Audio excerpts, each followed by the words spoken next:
Hello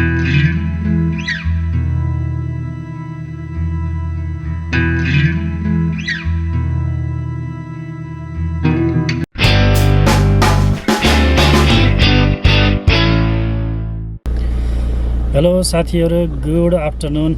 यति बेला दिउँसोको 12:15 गएको छ र आज हामीहरु चाहिँ नेपालगञ्ज तर्फ प्रस्थान गर्दैछौँ। हाम्रो करिब 2 देखि 3 दिनको यात्रा हुनेछ। नेपालगञ्ज, राजापुर, बर्दिया अनि फर्केर हामी तुलसीपुर अनि त्यसपछि हामी बुटुल आउँछौँ। हामी सन्डे चाहिँ बुटुल फर्किन्छौँ र आजको यात्रामा मेरो साथी सहयात्री हुनुहुन्छ सधैँभरि एज युजुअल भनौँ न। धेरै यसो यात्रामा सँगै हुने मेरो ज्ञान दाइ, अनि त्यसपछि मेरो अर्को भाइ चाहिँ हाम्रो प्रेम सुवेदीजी, उहाँ तुलसीपुर बस्नुहुन्छ। उहाँ पनि जाँदै हुनुहुन्छ हामीसँग यसपालि। एउटा यो नितान्त बिजनेस ट्रिप हो यो है, व्यापारिक ट्रिप हो। अब व्यापारिक ट्रिपमा जाँदा चाहिँ हामीहरू अब यसरी ब्लगिङ गर्दै जाने, रमाइलो गर्दै जाउँ जस्तो हुन्छ। Okay, let's go.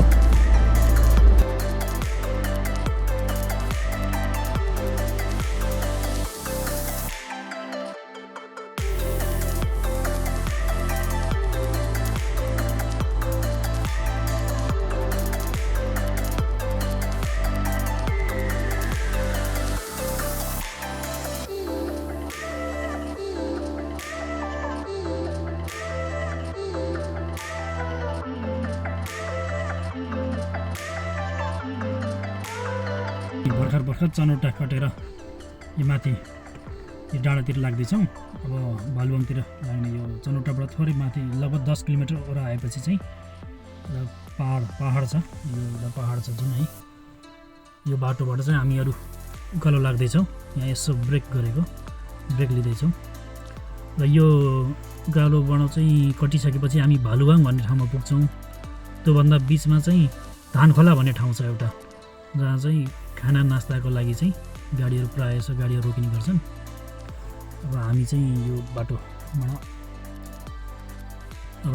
बाटोबाट अगाडि लागेर यहाँबाट अघिल्लो बजार भनेको, यसपछि आउने बजार भनेको भालुवाङमा प्रवेश गर्छौँ। तपाईँले टेस्ट गर्नुहुने यहाँको छैन? गर्नु होइन, टेस्ट गराउनु नि त।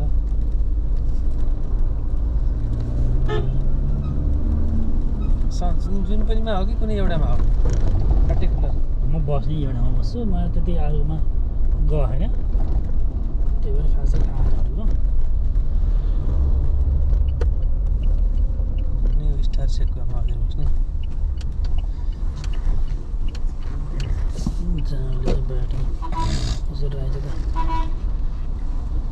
यहाँ धानखोला आइपुग्यो है। भर्खरै यहाँ धानखोला आएर यहाँ नास्ता खाने भन्ने कुरा भयो। 3 बज्यो। हुन त नास्ता खाने बेला भएको होइन, तर बाटोमा हिँड्दा चाहिँ यहाँको यो चिकन चाहिँ एकदम मनपर्ने, लोकल कुखुराको चाहिँ सेकुवा एकदम मनपर्ने भएर यहाँ रोकेको हामी। दाइले चाहिँ यहाँ सेकुवा पोल्नलाई तयार गरिदिनुहुन्छ। इलेक्ट्रिक है चाहिँ क्या यो?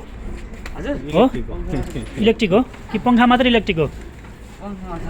पङ्खा मात्रै हो।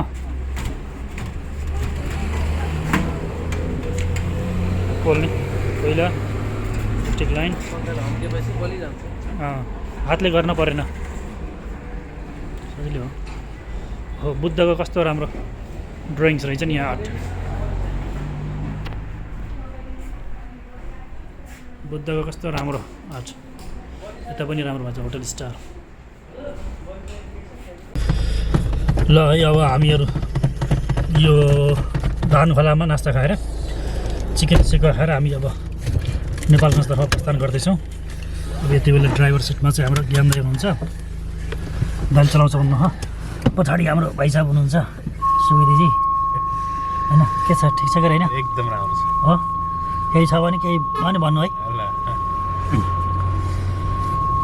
अब हामी यो धानखोलामा नास्ता खाएर अगाडि बढ्दैछौँ। ल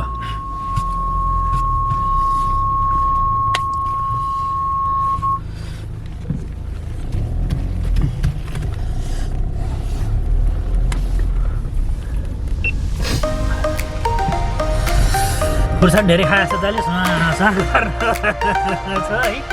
खुर्सानी धेरै खाएर छाटिएन क्या, खाइयो मजाले।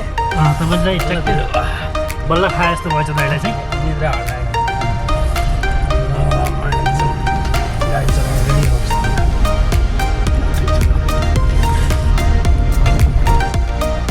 जाडो मौसम सुरु भएर जतासुकै हुसुल आएको छ बाटो पनि बाहिर चाहिँ चिसो छ यहाँभित्र चाहिँ हजुर त्यसो भए गाडीको टायरमा हावा प्रेसर कम छ त स्पेयर टायरमा कम छ हुसुल आएको भएर चिसो चिसो छ बाहिरको मौसम चाहिँ भित्र चाहिँ आनन्द न्यानो भयो है बाहिर बजारी चिसो थियो नि यो भालुवाङ प्रवेश गर्दैछौँ है यो राप्ती नदीलाई क्रस गरेर भालुवाङ यो हाम्रो लुम्बिनी प्रदेशको राजधानी बनाउने भन्ने ठाउँ यतितिर होइन यो माथितिर बजार त यही हो कता तलतिर बनाउने तलतिर गरेन के सूर्यास्त हुँदो रहेछ है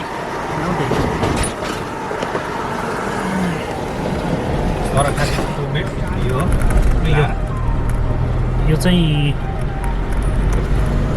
के अरे भालुवाङ बजार यताबाट चाहिँ दायाँ लगाएपछि हामीहरू चाहिँ स्वर्गद्वारतिर जाने त्यतातिर प्युठानतिर तर अहिले हामी चाहिँ पश्चिमतिर बाँकेतर्फ प्रस्थान गर्दैछौँ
ल यति बेला हामी चाहिँ लमै आइपुग्यौँ है लमै बजार यता पछाडि चाहिँ लमै बजार हो र हामी चाहिँ नेपालगञ्ज हिँडेको ठिक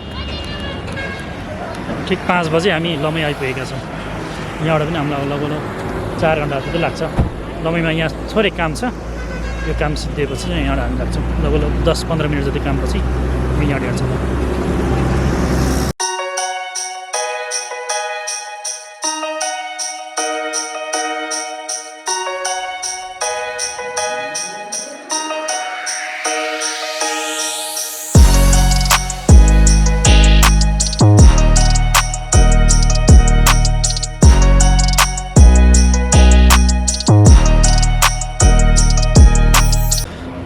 हामी चाहिँ यति बेला इमिलिया भन्ने ठाउँमा आइपुग्यौँ है यो इमिलिया भन्ने ठाउँबाट चाहिँ यहाँबाट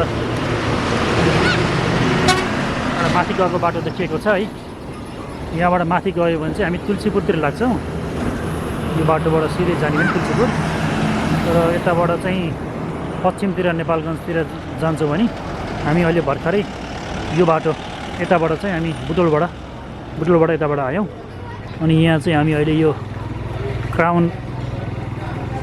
क्राउन रेस्टुरेन्ट भन्नेमा चाहिँ यहाँ हल्का नास्ता खाएर जाने साँझ पऱ्यो हल्का नास्ता खाएर जाउँ भन्ने कुरा भयो यहाँ गाडीहरू थुप्रै रोकिरहेका छन् यो ठाउँ चाहिँ इमिलिया भन्ने ठाउँ भन्छ यसलाई चाहिँ यहाँबाट हामी सिधै माथि लाग्ने भने चाहिँ तुलसीपुर पुग्छौँ यता अब हामी चाहिँ पश्चिमतिर लाग्ने अब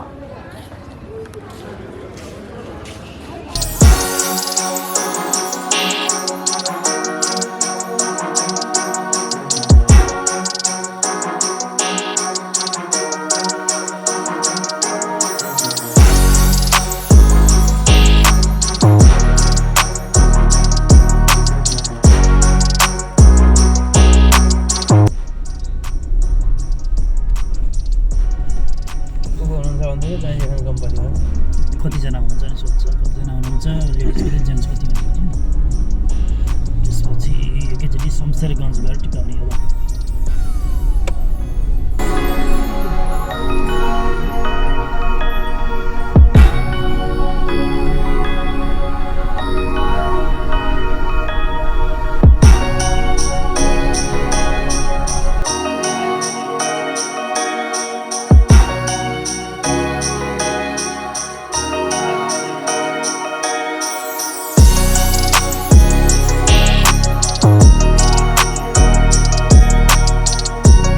बेला अब शमशेरगञ्ज भन्ने ठाउँमा आइपुग्यो है।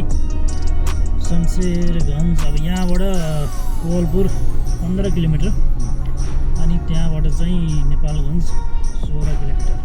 15-16 कति भयो? 31 किलोमिटर। 31 किलोमिटरको यात्रा अझै बाटो छ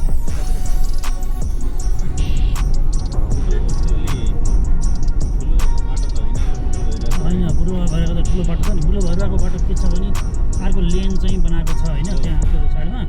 यहाँ चाहिँ लेन बनाएको छैन, तर बाटो चाहिँ ठुलो छ। हेर्नु त, साइड लेन छैन क्या? यहाँ साइड लेन छैन। यहाँ गुलेरिया यो बाटो छ नि, गुलेरिया गुलेरिया राजापुर। अहिले भ्याकेन्सी खुल्या छ, फर्म भर्नुहोस्। भागेश्वर मन्दिर प्रवेशद्वार।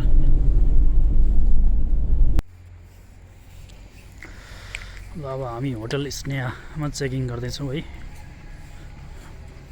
गाडी चाहिँ त्यहाँनिर पार्किङ गऱ्यौँ। त्यहाँनिर गाडी पार्किङ गरेर अब हामी चाहिँ यहाँ चाहिँ क्यासिनो पनि रहेछ, चेक इन गर्न जाँदैछौँ हामी।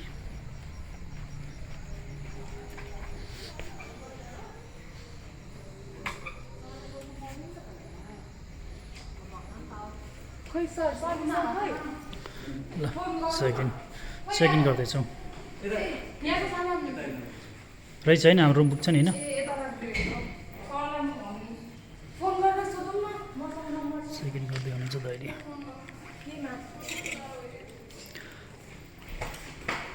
होटल स्नेहा। ल हाम्रो रुममा अब प्रवेश गर्दैछौँ हामी।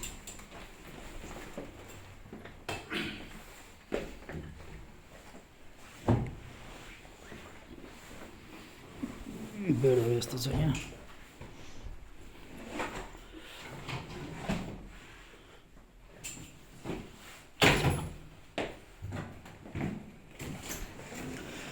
(208) रुममा 2टा बेड छ। एउटा बेड लिएर आउनुहुन्छ है। आजलाई चाहिँ अन्त्य गरौँ है। अब बाँकी कुरा भोलि गरौँला। भोलि चाहिँ हामी राजापुरतिर जाँदैछौँ। बिहान 8 बजे नास्ता खाएर राजापुरतिर जाने भन्ने कुरा छ। Okay, good night.